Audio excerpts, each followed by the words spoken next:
अस्सलामुअलैकुम, welcome to my YouTube channel. I hope आप ठीक होंगे। और आज मैं आपके साथ आर्स ऐसी वाइफ का नेक्स्ट पार्ट शेयर करने वाली हूँ। और यार, आप तो बिल्कुल भी कमेंट नहीं करते। हाँ, ना ही चैनल को सब्सक्राइब करते हो, ना ही लाइक करते हो। क्या आपको ये स्टोरी पसंद नहीं है? आप बता दो आपको क्या पसंद है और क्या नहीं। वैसे भी ये स्टोरी अपने एंड की तरफ जा रही है, मैं इसको ज़्यादा खींचूँगी नहीं। और रीबॉर्न फॉर यू का नेक्स्ट पार्ट भी इसीलिए नहीं आ रहा क्योंकि आप लोग उसको बिल्कुल भी सपोर्ट नहीं करते। तो मुझे क्या ही ज़रूरत है मैं इतनी ज़्यादा मेहनत करूं। मैंने उसमें कितना कुछ ही सोचा था, क्या कुछ ही मैंने करना था, लेकिन आप लोग सुनोगे ही नहीं तो क्या फ़ायदा। So please like comment share और मेरे चैनल को सब्सक्राइब कर दो। मुझे आप लोगों के सपोर्ट की बहुत ज़्यादा ज़रूरत है और मुझे बहुत ज़्यादा उम्मीद है कि आप करोगे। तो चलें अपनी इस वाली स्टोरी को स्टार्ट करते हैं। थोड़ा सा सैड और इमोशनल पार्ट है ये। विंग ने एकदम से दरवाजे पे खड़े वांग जी को देख ही लिया था और जल्दी से उसने जैसे लहनसैन को पीछे धक्का ही दिया था। गगा, अपनी मामा को उधर से जाके हाथ काट लेना। आप मुझे क्यों बीच में सैंडविच बना रहे हैं? मैं तो अपने हस्बैंड के पास जा रहा हूँ। वो जल्दी से उठ के भागा था और जाके उसने वांग जी को हाथ भी काट लिया। कितनी देर लगा दी आपने आने में? हाँ, मैं कब से मिस कर रहा था। चले आए ना, आइसक्रीम खाते हैं। वो उसका हाथ पकड़ के अब उसे ले ही आया था और वो वांगजी फील कर ही रहा था। लैनसैन का चेहरा कैसे एकदम से सीरियस ही हो गया था और वो पहले कितना ज़्यादा खुश था। वो इतना पागल नहीं है कि वो जान ना सके। वो बिल्कुल भी अपने भाई के आने से खुश नहीं है। हाँ, यही बात है।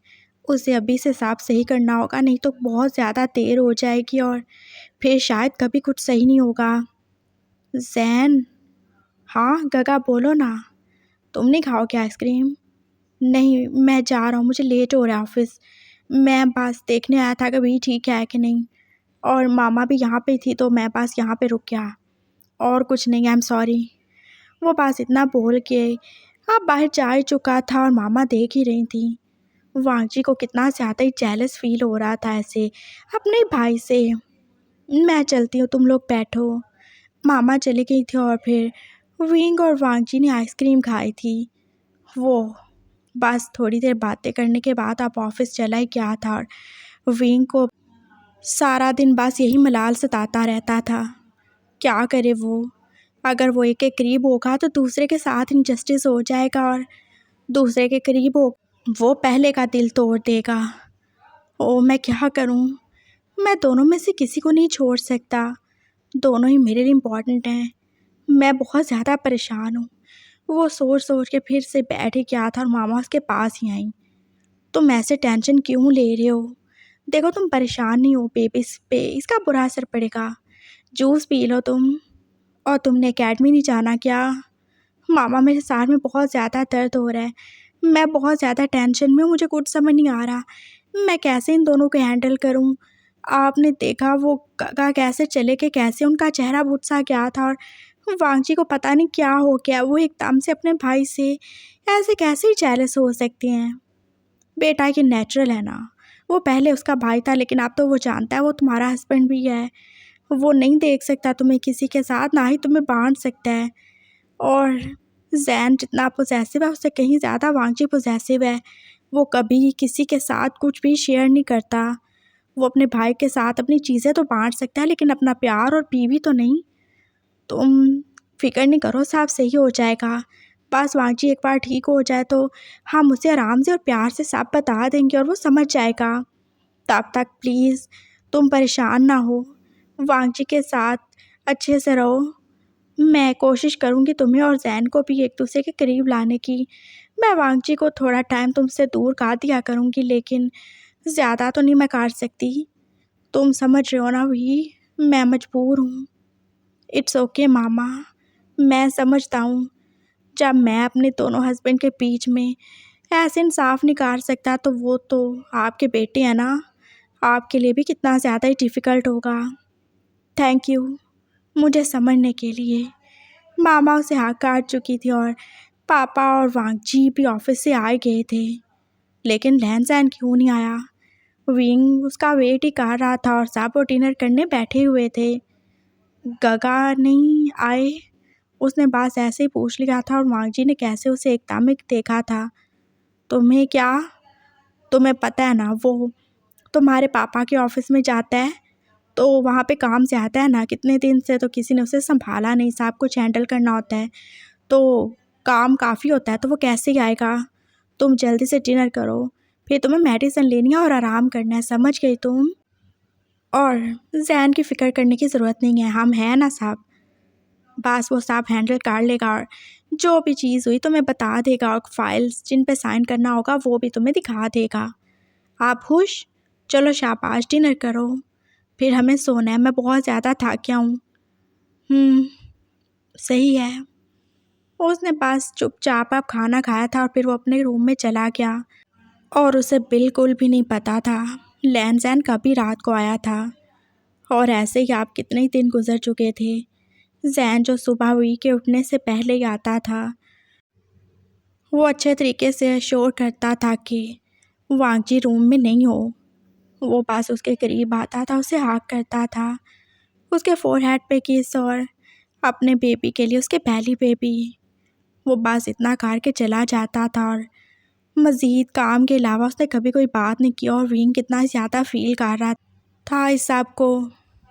क्या करेगा वो, क्या ही करे वो, उसे नहीं समझ आ रहा था। उसे अपनी एकेडमी में जाना होता था और फिर वो बाकी टाइम घर पे ही रहता था। छुट्टियां बस ख़त्म ही होने वाली थी और वांगजी जो अब ऑफिस का ही होके रह गया था, वो कितने अच्छे से काम करता था और पापा कितना ज़्यादा ही खुश थे। सब कुछ ही तो अच्छे से और स्मूथली चल रहा था। और फिर लैन जैन ने एक सुबह सबके सामने जैसे ही ऐलान किया था, मैं मलेशिया जा रहा हूँ। लेकिन क्यों? वी ने एकदम से पूछ लिया था और वांगजी उसका रिएक्शन देख ही रहा था। ऐसे रिएक्ट मत करो, कोई काम होगा ना। क्यों जा रहे हो जैन, तुमने हमें तो बताया नहीं। हाँ तो बता रहा हूँ ना काका, मैं वहाँ पे अंकल वी के पापा के बिज़नेस के सिलसिले में जा रहा हूँ और मैंने इसके लॉयर से बात कर रही है। हमें बिज़नेस को एक्सपेंड करना है और मैं चाहता हूँ हम वहाँ पे भी अपनी कुछ ब्रांचेस खोलें, कुछ ऑफिसेस बनाएं। इसलिए मुझे जाना होगा और मैं ही जा सकता हूँ और कोई नहीं जा सकता। लेकिन आप इतना टाइम घर से अलग रहेंगे? विंग फिर से बोल पड़ा था और वांगजी ने फिर से उसे आप गुस्से से ही देखा था। तुम चुप करके नहीं बैठ सकते क्या? मैं बात कर रहा हूँ ना। बेबी चुप हो जाओ प्लीज़। हाँ वी देखो, जाना पड़ेगा और ऐसे थोड़ी हम किसी और के ऊपर सब कुछ डाल सकते हैं। शायद जल्दी काम हो जाए, लेट भी हो सकता है ना। और मैं सब कुछ अपनी सुपरविजन में करना चाहता हूँ, मुझे और किसी पे ट्रस्ट नहीं है। और तुम्हारे अंकल वो शायद कुछ प्रॉब्लम क्रिएट कर सकते हैं ना, इसलिए मैं किसी और को नहीं भेज सकता। आपने बताया भी नहीं। अरे बता रहा हूँ ना, और कैसे बताता। तुम्हारे लॉयर से बात होगी है मेरी और मुझे लगा उन्होंने तुम्हें बता दिया होगा। नहीं बताया तो आप देखो पता चल गया। मैं ऑफिस से जाके फाइल्स ले आऊँगा, तुम साइन कर देना, क्योंकि असल बिज़नेस के मालिक तो तुम ही हो ना, मैं तो सिर्फ गार्डियन हूँ ना, सब संभाल रहा हूँ। इट्स ओके, आप जो चाहे कर सकते हैं। कब तक आएंगे? शायद 4 महीने, 5 महीने या साल भी लग सकता है, अभी कोई पता नहीं है। अगर हालात अच्छे हुए तो जल्दी आ जाऊँगा, नहीं तो शायद कुछ टाइम ही लग जाए। विंग का जैसे खाना उसके गले से उतर ही नहीं रहा था और उसे लगा था जैसे पता नहीं ये दूरी कितने साल की होगी। उसने बस 2 ही निवाले लिए थे और वो अपने रूम में चला गया था, सर दर्द का बहाना करके। और वांगजी साहब देख ही रहा था, लगता है उसकी तबीयत थोड़ी ठीक नहीं है। तुम शाम को साइन करवा लेना फाइल्स पे। पापा के साथ मैं जा रहा हूँ और गुड लक। हाँ अच्छे से साफ करना। थैंक यू सो मच, तुम हमारे लिए इतना कुछ कर रहे हो। इट्स ओके काका, थैंक यू की कोई बात नहीं। आप फैमिली हैं और मैं अपनी फैमिली के लिए नहीं करूँगा तो किसके लिए करूँगा। प्लीज़ मुझे थैंक यू मत बोला करें। उसने आराम से ही बोला था और वांगजी जो उसे हाथ कार के आप ऑफिस के लिए जा ही चुका था। तुम नहीं जाओगे क्या? उसने एकदम से वापस मुड़ के उससे पूछा ही था। मामा चुपचाप ये सब देख ही रही थी। नहीं, मैं भी चला जाऊंगा, बस ये मैं ब्रेकफास्ट कर लूँ, उसके बाद मैं रेडी होके जा रहा हूँ। ओके, अच्छे से सब करना। मेरा भाई बहुत अच्छा है, और मुझे उम्मीद है तुम सब कुछ अच्छे से हैंडल कर लोगे। वो उसे ऐसे ही बोल के आप जा चुका था और लैन जैन जो कि फिर से चेयर पे बैठ ही गया। ये तुमने क्या किया लैन जैन? तुम क्यों जा रहे हो? मामा उसके करीब आके पूछ ही रही थी और जैन ने जाने के आप से ही रोके हुए आंसुओं को बहा ही दिया। मामा, मुझे जाना ही होगा। आपने देखा वो कैसे जेलस होते हैं, उन्हें अच्छा नहीं लगता वी मुझसे बात भी करे। वो कितनी मुश्किल से नॉर्मल हो रहे हैं, आपने देखा वो कितना बेटर हो रहे हैं ना। वो कितना ख्याल करते हैं वी का, हमारे होने वाले बेबीज़ के लिए वो कितना कुछ ही सोचते हैं। आपने देखा कैसे वो उसे सुला के सोते हैं, उसे टाइम से मेडिसिन देते हैं, उसे एक्सरसाइज करवाते हैं, हर चीज़ में वो कितने अच्छे हैं ना। ऐसे में मैं अगर यहाँ पे रहा तो वो ज़रूर ही मुझे देख के टेंशन लेंगे और मैं नहीं चाहता। मुझे जाना होगा और वैसे भी मैंने कोई झूठ तो नहीं बोला, हमें वहाँ पे जाना ही है ना। एक बार सब सेट हो जाएगा और मैं आ जाऊँगा, तब तक गगा भी ठीक हो जाएंगे, फिर मैं उन्हें बता दूँगा। लेकिन ऐसे नहीं, ऐसे अगर मैं यहाँ रहा तो वो ज़रूर ही स्ट्रेस लेते रहेंगे। मामा, मैं पहले ही बहुत बुरा काट चुका हूँ और अब मैं मज़ीद नहीं काट सकता। और सच कहूँ तो अगर मैं यहाँ पे रहा तो शायद मैं खुद कुछ बुरा ना काटूँ, मुझे इसका भी डर है। मैंने पहले ही गगा को हर्ट करने की कोशिश की और अगर वी नहीं होता तो मैं शायद ये कर भी चुका होता।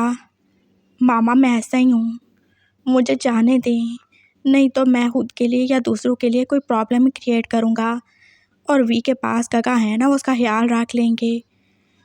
वो ऐसे ही बोल रहा था और साथ में रो ही रहा था। साफ फैसले क्या आप खुद करेंगे? बोलें, जब आपकी मर्ज़ी होगी मेरे करीब आ जाएंगे, जब आपकी मर्ज़ी होगी मुझे छोड़ के चले जाएंगे। मेरी कोई लाइफ नहीं, मेरी कोई भी सेल्फ रिस्पेक्ट नहीं, मेरी कोई मर्ज़ी नहीं। वी जो दरवाजे में खड़ा बातें सुन रहा था, एकदम उसके करीब आके उसके सर पे खड़ा बोल रहा था, वी देखो यही सही है। आप कौन होते हैं ये डिसाइड करने वाले कि क्या सही है और क्या नहीं? हाँ, बोलें, कौन होते हैं आप? हर चीज़ आप भी डिसाइड करोगे?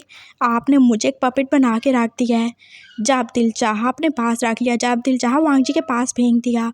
और मैं क्या हूँ? क्या मैं सारी ज़िंदगी ऐसे ही रहूँगा? मुझे अपने दोनों हस्बैंड में से किसी एक को ही चुनना होगा। वी देखो मेरी बात सुनो। कोई बात नहीं सुननी मुझे, फाइल्स ले आइएगा, मैं साइन कर दूँगा और चले जाएं यहाँ से, बस यही कहना था मुझे। वो रोता हुआ अपने रूम में चला गया था और लैन सैन उसके पीछे पीछे। मामा तो अपना साड़ी पकड़ के बैठ गई थी, पता नहीं इन पागल लोगों का क्या ही होगा। वी देखो मेरी बात सुनो। लैन सैन ने एकदम से दरवाज़ा बंद किया था और वी जो अपना सर पकड़ के बस रो ही रहा था। देखो जान, ये सब करना ज़रूरी है ना? कोई ज़रूरत नहीं है इस सब की, मैं आपके बिना नहीं रह सकता। मैं वांग जी को समझा लूँगा, तुम उन्हें नहीं समझा सकते और ना ही उन्हें समझाना। वो नॉर्मल हो रहे हैं और देखो कोई भी टेंशन, कोई भी सदमा उनके लिए ख़तरनाक हो सकता है।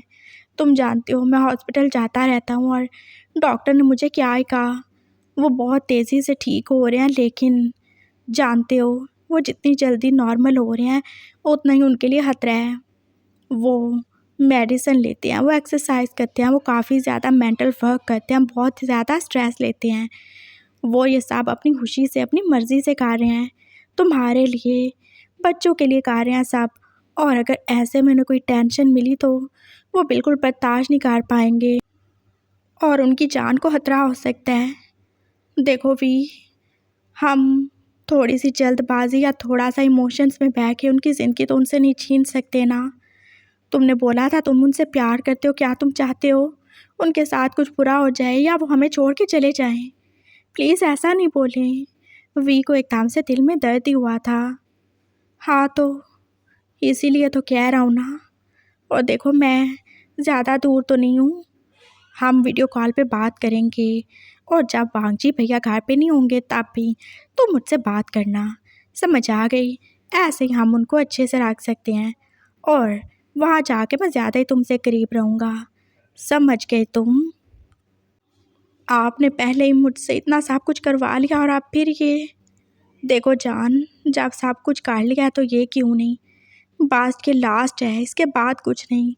बस तुम्हें कुछ टाइम सब्र करना होगा। और वैसे भी कुछ पाने के लिए कुछ खोना तो पड़ता है ना। कोई भी चीज़ इतनी आसानी से थोड़ी मिलती है। और देखो, अगर मैं यहाँ रहा तो भैया तुम्हें फ़ोर्स करेंगे मुझसे डिवोर्स लेने के लिए। फिर तुम क्या करोगे? यहाँ नहीं होऊंगा तो उनका मुझसे ध्यान हट जाएगा। वो ठीक हो जाएंगे और तुम भी अपना ख्याल रख पाओगे। और वैसे भी अगर मैं यहाँ रहा तो तुम कैसे दो दो हस्बैंड को हैंडल करोगे? अपनी जान देखो और अपनी हेल्थ देखो। तुम समझ गए? और देखो, जहाँ तक कार्ली है वो बहुत अच्छा है, लेकिन आगे भी कुछ करना ही होगा ना। कुर्बानी देनी है तो पूरी पूरी देनी चाहिए ना। ऐसे बीच में अधूरी तो नहीं। कोई देखे ना देखे, लेकिन हम तो जानते हैं ना हम ये सब क्यों कर रहे हैं। बोलो, जानते हो ना। मैं भी अपने भाई से प्यार करता हूँ, तुम भी अपने हस्बैंड से। तो बस मेरे लिए नहीं, उसके लिए एक बार, बस एक बार और, बस एक बार और मुझसे दूर हो जाओ। लहन-सहन ने बस इतना ही बोला था और विंग ने उसे आगे काट लिया। वो कितना ज़्यादा ही रो रहा था और लहन-सहन की आंखों में भी आंसू ही थे। हाँ, लेकिन आज आप मेरे साथ ही रहेंगे। और अगर वो तुम्हारा हस्बैंड आ गया फिर तो? नहीं आएगा, वो ऑफिस में ही है। मैं बार बार फ़ोन करके चेक कर लूँगा। आज मेरे साथ रहेंगे ना आप? ओके जान, जैसा तुम बोलो। लेकिन मैं फिर ऐसे नहीं रुकूंगा। इतने टाइम के लिए जा रहा हूँ तो मुझे कुछ चाहिए भी तो होगा ना। दफ़ा हो जाए। जब देखिए आपके दिमाग में बस एक ही काम होता है। अरे जब क्या देखूँ, मेरी बात सुनो। 2 बार शादी किया तुमसे और 2 बार में सिर्फ 2 बार किया तुमसे। और क्या काट दिया है? और 2 बार में बहुत कुछ काट दिया है। अब चलें, सो जाएं। मुझे काफ़ी ज़्यादा नींद आ रही है। ऐसे ही सो जाऊँ क्या? नहीं, मुझे हाँ करके सोएं। और अपने बेबी को भी, वो भी तो अपने पापा के लिए उदास हो जाएगा ना। ऑफ कोर्स, क्यों नहीं। विंग उसे हक करके सो ही गया था और 3-4 दिन बस ऐसे ही गुजर गए थे। लैंड की तैयारी हो चुकी थी और फिर वो जाने ही वाला था। उसने वांगजी से इजाज़त लेके वी को बस आखिरी बार हक किया था और फिर वो जाने ही वाला था। गगा प्लीज़ रुकिए ना, मुझे आपसे कुछ बात करनी है। वो एक फ़ाइल रह गई थी, मैंने उस पर साइन नहीं किए। वी ने एकदम से बोला था और लैंड जो कि हैरानी से उसे देख ही रहा था। कौन सी?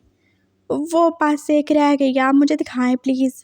वो उसे लेके अंदर ही चला गया था और वांगजी का जैसे फिर से ही दिमाग घूमने लगा था। वो फिर से उनके पीछे जाने वाला था कि पापा ने उसे रोक ही लिया। तुम कहाँ जा रहे हो? दरवाज़ा खुला है, वो कोई बिज़नेस की बात कर रहे हैं ना। इतना ज़्यादा भी टॉक्सिक मत बनते जाओ तुम। वो तुम्हारी वाइफ है, मैं समझता हूँ, लेकिन वो उसकी भी वाइफ है। पापा, वो उसकी वाइफ नहीं है, वो सिर्फ एक पेपर मैरिज है। बीइंग सिर्फ मेरा है, समझ रहे हैं ना आप? हाँ, वो सिर्फ तुम्हारा है, लेकिन वो अभी कुछ इम्पॉर्टेंट बात कर रहे हैं। बेटा ऐसे नहीं करो। देखो, वी ने कितना कुछ किया और अगर तुम ऐसे उसको ट्रीट करोगे तो वो क्या समझेगा? तुम उस पर शक कर रहे हो। बोलो, ऐसे तो वो तुमसे दूर हो जाएगा। क्या तुम ये चाहते हो? उसने इतना कुछ किया और तुम्हारे कहने पर ही उसने पेपर मैरिज किया। भूल गए तुम? उसके बहुत ज़्यादा एहसानात हैं। हम जहाँ पे हैं, जो कुछ भी हैं, आज उसकी वजह से हैं, समझ रहे हो तुम?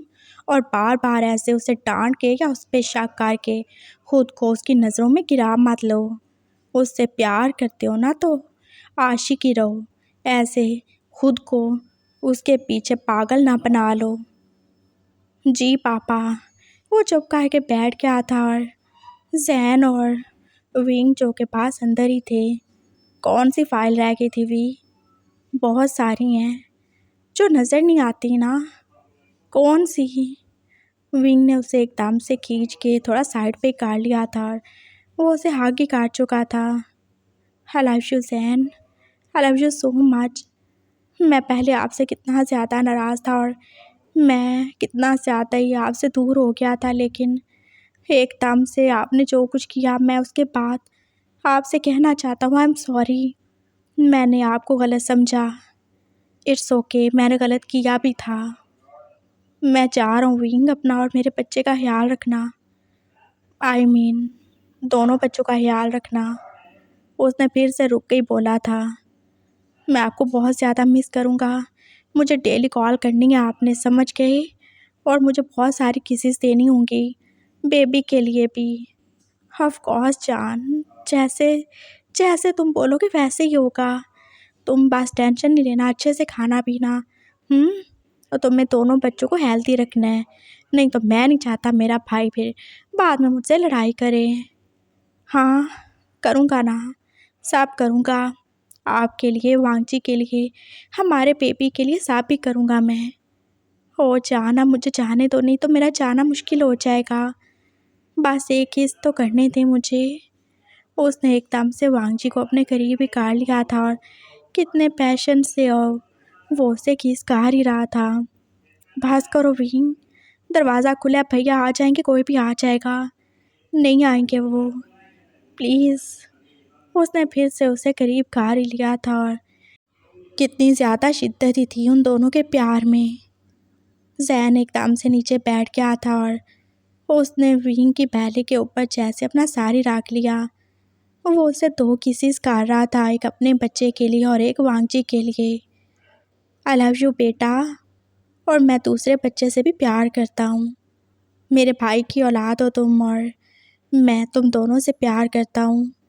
बेबी, पापा बहुत बुरे हैं, ये सब पापा की वजह से हो रहा है। पापा आपकी मामा को एक्सेप्ट नहीं कर पाए और शायद आपको भी नहीं कर पाएंगे अभी। लेकिन मैं जानता हूँ आप मेरे बेबी हो, आप बहुत ज़्यादा ब्रेव होगे और थोड़े से मेरी तरह टॉक्सिक भी होगे, लेकिन मैं जानता हूँ आपके अंदर आपकी मामा का भी ब्लड है। अपना ख्याल रखना और अपने साथ वाले दूसरे बेबी का भी। मुझे नहीं पता तुम लोग कौन हो, तुम्हारा क्या जेंडर है, लेकिन जो भी हो, दोनों ही मेरे बच्चे हो। एक दूसरे का ख्याल रखना और प्लीज़ अपने पापा को ऐसे इंसल्ट मत होने देना, उन्हें डिग्रेड मत होने देना। जैसे मैंने अपने भाई के साथ किया, तुम अपने भाई या बहन के साथ मत करना। पापा कुछ बोल रहे हैं ना? हाँ, बोल रहे हैं ना पापा कुछ? वो कैसे पास रोते रोते ही बोला था और उसने विंग के पहले को आगे काट लिया था। बाहर से पापा के बोलने की आवाज़ आ रही थी जो कि नॉक ही कर रहे थे और वो एकदम से उठ ही गया। उसने जल्दी से अपने आंसू साफ किए थे। वो एक रैंडम सी फाइल निकाल के बाद साहब हाथ में पकड़ के बाहर ही चलाया। ये फाइल बस रह गई थी, हो गया साइन। चलें मैं चलता हूँ, आप लोग प्लीज़ मत आइएगा, एयरपोर्ट पे बहुत ज़्यादा रश होता है और मैं नहीं चाहता आप लोगों में से किसी को भी कुछ हो। चलता हूँ काका, अपना ख्याल रखिएगा। हाँ तुम भी। ओके मामा पापा बाय। और लहन सहन भी चला ही गया था। विंग फिर कितनी देर ही अकेला रूम में बैठा था। वांगजी उसके करीब आया था और फिर उसने खुद को नॉर्मल कर ही लिया था। उसे जाने कब तक ऐसे ड्रामा ही करना पड़ेगा उसे नहीं पता, लेकिन करना तो है। उसके एक हस्बैंड की ज़िंदगी का सवाल है और दूसरे हस्बैंड ने उसी के साथ करने को बोला है, तो वो तो करेगा ही।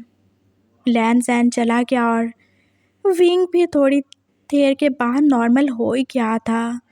उसने एकेडमी स्टार्ट कर ली थी और कॉलेज की छुट्टियां भी तो अब ख़त्म होने ही वाली थीं। लैन सैन उसे डेली कॉल करता था। वो वांगजी के सामने उससे बिल्कुल बात नहीं करता था, लेकिन अलग में वो खूब भी गप्पे लड़ाते थे।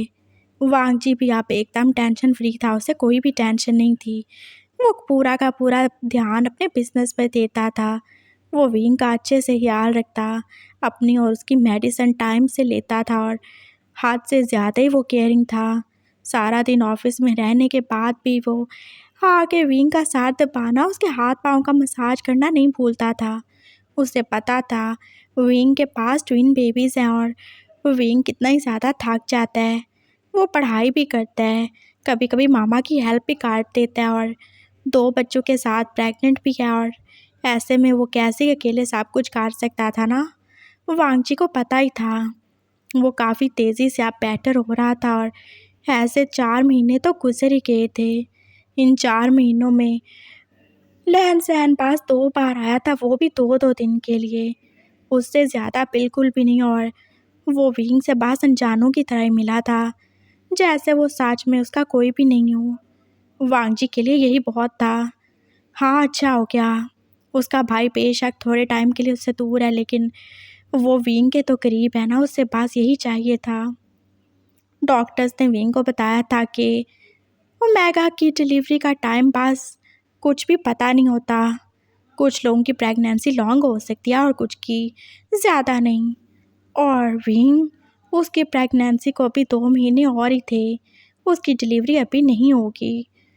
वो अब घर में ही रहता था, एकेडमी भी नहीं जाता था, वो बस ऑनलाइन ही पढ़ता था। वांगजी जो कि अब बिल्कुल ठीक ही हो चुका था। उसके सर का दर्द बिल्कुल ख़त्म हो चुका था और वो कितना ज़्यादा ही हेल्दी लगता था पहले से। उसका बोलना भी तो कैसे अब ठीक ठाक ही हो चुका था, वो बिल्कुल भी नहीं अटकता था। अब तो वो इतना अच्छा बोलता था कि अपने सामने किसी को बोलने भी नहीं देता था। पापा कितना ज़्यादा ही खुश थे और इस सब की वजह वो विंग को ही समझते थे। और विंग जो कि बस वांगजी को ठीक देख के खुश था। लैन सैन से वो अच्छे से बात करता था और उसका बेबी बम जो कि बड़ा होता ही जा रहा था। और 2 महीने और ही गुजर गए। लैन सैन का काम भी ख़त्म हो ही चुका था और वहाँ पे भी बिजनेस हो ही चुका था सेट। और उसने वहाँ पे कितने ज़्यादा पार्टनर्स भी बना लिए थे जो वहाँ पे उसके बिजनेस को संभालने वाले थे। वो यहाँ पे आप घर पे ही रह के उन सबको असिस्ट करेगा और उनके साथ बात करेगा। और एक सुबह वो आ भी गया। विंग उसे देखे कितना ही खुश था। थैंक गॉड वांगजी अभी ऑफिस में ही था। और लैन सैन जो कि इस मोटू से भालू को देख के एकदम से स्माइल ही करने लगा था। अरे देखो तो, ये खरगोश को क्या हो गया, ये तो एकदम से पूरा का पूरा टेडी बियर बन चुका है। उसने उसके गोल मोल से गाल ही छुए थे। हाँ तो बनना तो था। ये खरगोश तो छोटे बनीज के साथ जो है। मैं अपने बनी और छोटे बनीज के लिए बहुत सारे गिफ्ट्स लाया हूँ। चलो मैं जल्दी से बैग अंदर रख दूँ, फिर हम लोग थोड़ी देर ऐसे ही रहेंगे एक दूसरे के साथ। नहीं तो वो तुम्हारा दूसरा जेलस हस्बैंड आ जाएगा। उसने स्माइल करके बोला था और विंग को फिर उसने उठा ही लिया था। मामा पापा भी घर पे नहीं थे और उनके लिए भी लैन सैन का आना एक सरप्राइज ही था। विंग और लैन सैन सारा दिन बस ऐसे ही थे एक दूसरे के साथ। उन्होंने कितनी सारी बातें की थी और बस वो तो एक दूसरे को मिल के हाथ से ज़्यादा खुश थे। विंग को तो याद भी नहीं रहा था उसे वांगजी को बताना भी चाहिए। शाम को वांगजी जब ऑफिस से आया था तो एकदम से सैन को देख के जैसे उसके कदम फिर से रुक ही गए थे। गगा मैं आ गया। उसने आगे बढ़ के उसे हाक किया था और वांगजी ने भी उसे बैग हाक कर लिया। तुमने बताया नहीं, मैं तुम्हें लेने आ जाता। हाँ देखो, कितना टाइम हो गया तुम्हें देखे हुए मिले हुए, कितने ज़्यादा वीक लग रहे हो तुम। वो एकदम से उसको देख रहा था। हाँ मैं वीक हो गया क्योंकि मैं बहुत ज़्यादा काम करता था, लेकिन आप तो बिल्कुल भी वीक नहीं लग रहे। इनफैक्ट आप तो बहुत ज़्यादा हेल्दी से लग रहे हो। हाँ डोले शोले मसल्स क्या कुछ ही नहीं आपने तो बना लिया। वो अपने भाई को देख रहा था जो कितना ज़्यादा ही बदल चुका था 6 महीनों में। हाँ तो क्या, मुझे सोचा अब मेरी वाइफ मुझे कुछ करने देती नहीं है तो चलो थोड़ा टाइम अपनी बॉडी पे भी लगा लूँ। आहर, वाइफ को ऐसे थोड़ी कुछ कर सकते हैं। वाइफ को एक हैंडसम हस्बैंड भी तो चाहिए ना, जो हेल्दी भी हो, जो उसे प्रोटेक्ट कर सके, है ना। हाँ बिल्कुल बिल्कुल। लैन सैन उसकी हाँ में हाँ ही मिलाए जा रहा था और मामा पापा भी शाम को आए गए। वो सब भी अच्छे मूड में थे और थैंक गॉड वांगजी ने कोई भी जेलसी वाली बात नहीं की थी। शाम को डिनर करके वो सब अपने अपने रूम में चले गए थे और वांगजी जो कि विंग के साथ ही था। बेबी तुम ठीक हो ना, तुम्हें दर्द तो नहीं हो रहा। वो ऐसे ही आप उसके पास लेटा उससे पूछ ही रहा था। नहीं मैं बस ठीक हूँ, मुझे पता नहीं क्यों मुझे बहुत ज़्यादा बेचैनी सी हो रही है। ओहो कुछ भी नहीं होगा तुम्हें, क्या हो गया। हाँ कहाँ पे बेचैनी हो रही है, तुम्हारा दिल घबरा रहा है क्या। मुझे नहीं पता, मुझे कुछ कुछ हो रहा है। दर्द नहीं है लेकिन मेरा दिल बहुत ज़्यादा ही घबरा रहा है। हो प्लीज़ ऐसे नहीं बोलो। देखो मैं अभी अभी डॉक्टर को कॉल करता हूँ। नहीं डॉक्टर को कॉल करने की ज़रूरत नहीं है। वो एकदम से उठ ही बैठा था और अब तो उससे दर्द भी होना शुरू हो ही गया था। मुझे लगता है हमें सच में हॉस्पिटल जाना पड़ेगा। हॉस्पिटल, यानी कि बेबीज़ के आने का टाइम हो गया। हाँ बिल्कुल, मुझे ऐसे ही लगता है। विंग जो कि पहले नॉर्मल था एकदम से उसने रोना पीटना ही मचा रखा था। वांग जी पास जल्दी जल्दी सारी चीज़ें पैक कर रहा था और जैन भी उसके पास ही आ गया। काका प्लीज़ जल्दी से एम्बुलेंस को कॉल करें ना।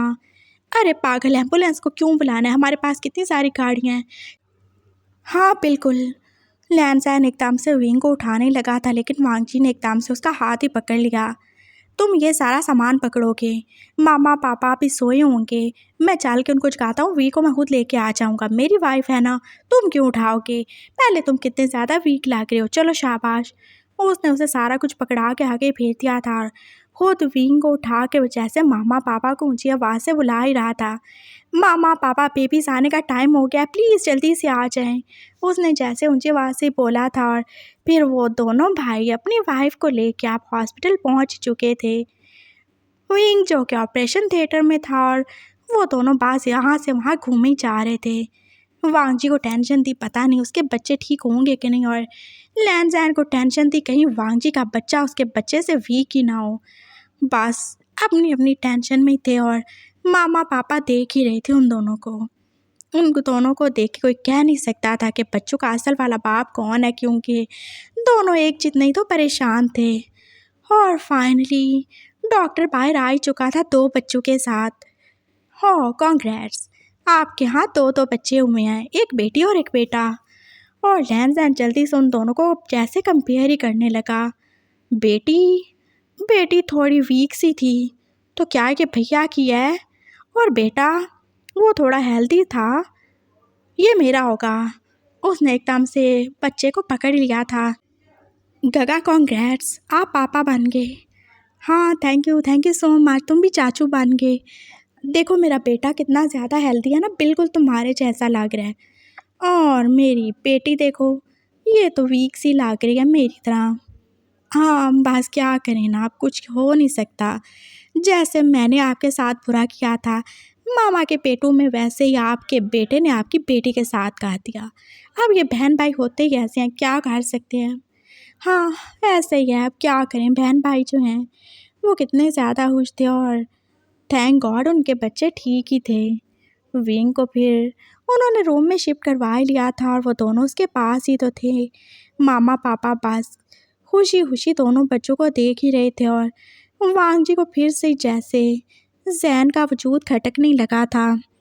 देख के आओ ना डॉक्टर, बच्चों की रिपोर्ट्स क्यों नहीं ला रहा। हाँ चलता हूँ ना, मैं ज़रूर चलता हूँ। वो एकदम से उठ सा ही क्या था और वो अब डॉक्टर के पास ही पहुँच चुका था।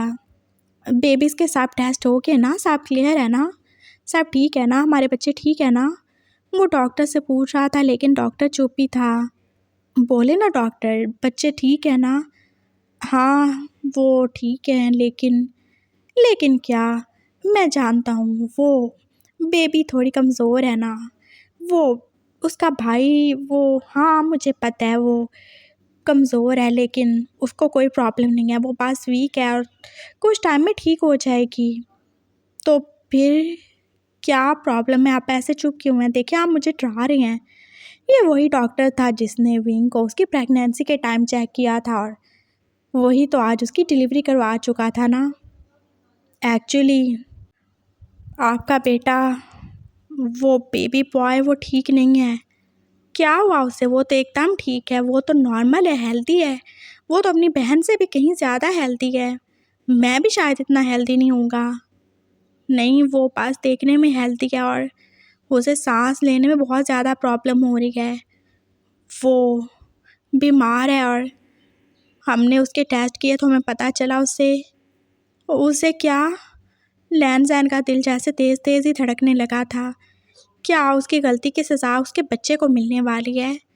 नहीं ऐसा तो नहीं होना चाहिए था, क्या उसका गुनाह इतना बड़ा है कि उसके बाद अब उसका बच्चा भी उसके किए हुए गुनाह की सज़ा भुगतेगा। बोले ना डॉक्टर, आपके बेटे को ब्लड कैंसर है। व्हाट, वो फाइल जैसे उसके हाथ से गिर गई थी और उसका रंग जैसे एकदम से रेड ही हो चुका था। देखे मिस्टर जैन, ये बहुत ज़्यादा रेयर केस है, मैंने बताया था ना, और उन दोनों की प्रेगनेंसी वो भी तो रेयर थी। बस कुछ प्रॉब्लम हो गया और इसकी वजह से वो बच्चा ठीक नहीं है। हमें जल्दी से उसका ऑपरेशन करना होगा, नहीं तो उसकी जान को खतरा हो सकता है। आप उस बच्चे के ऑपरेशन करने की बात कर रहे हैं जो अभी बस 1 घंटा पहले पैदा हुआ है। हाँ, और इतनी जल्दी आपको पता चल गया कि उसको ब्लड कैंसर है। कुछ और भी तो हो सकता है ना, आप फिर से टेस्ट कर लें। ऐसा नहीं है, हम बच्चों के बहुत जल्दी टेस्ट कर लेते हैं। हर चीज़ को चेक करने के बाद ही हम उन्हें उनके पेरेंट्स के हवाले करते हैं। और ये रिपोर्ट्स मैंने खुद नहीं चेक की, मैंने बाकी डॉक्टर्स को भी दिखाई हैं। उसे सच में ब्लड कैंसर है। उसको बचाना चाहते हैं तो हमें बहुत जल्दी उसका ट्रीटमेंट करना होगा, नहीं तो वो बच नहीं पाएगा। क्या ट्रीटमेंट? कैसा ट्रीटमेंट? बताएं, मैं कुछ भी करूँगा, बस मेरे बच्चे को बचा लें प्लीज़। हमें उसका बोन मैरो ट्रांसप्लांट करना होगा। व्हाट? हाँ, तो कौन देगा उसे? कहाँ से मिलेगा डोनर? वो आप ही दे सकते हैं, क्योंकि आप उसके बायोलॉजिकल फादर हैं और आपका बोन मैरो उसका हद से ज़्यादा ही मैच करेगा ना।